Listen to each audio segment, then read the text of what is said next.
Why, hello there. If you thought your family reunions were chaotic, wait until you hear about this global family feud known as World War II.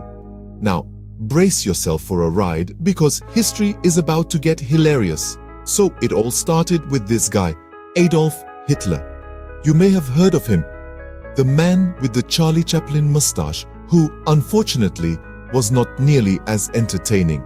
Hitler was feeling a bit left out after World War I, and like a disgruntled child, he decided to throw one heck of a tantrum. The year was 1939, and Hitler had already been causing quite a ruckus. He'd been annexing countries left and right, much like a game of Monopoly, and the world leaders were starting to lose their patience. Fast forward to September, and Hitler, not content with his land-grabbing endeavors, decided to invade Poland. Britain and France were like, "Enough is enough, Adolf," and just like that, World War II kicked off. Meanwhile, in the Pacific, Japan was also stirring up trouble. They thought, well, if Hitler can do it, why can't we?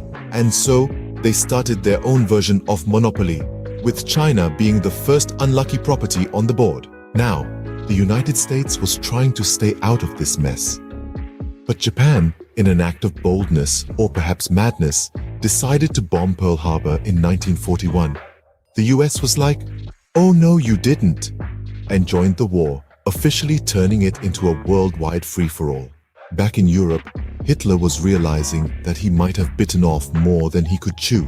The Soviet Union, initially his ally, was now against him. It was like watching a soap opera, only with more tanks and less romance.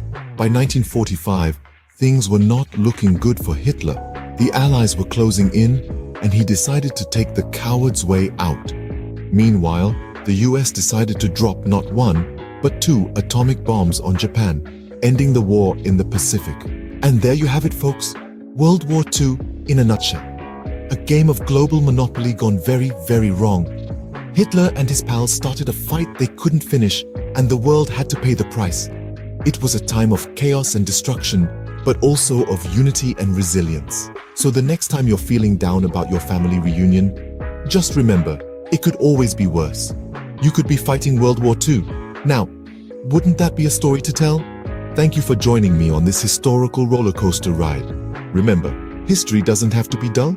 It can be as entertaining as a soap opera if you look at it from the right angle. Until next time, keep laughing and learning.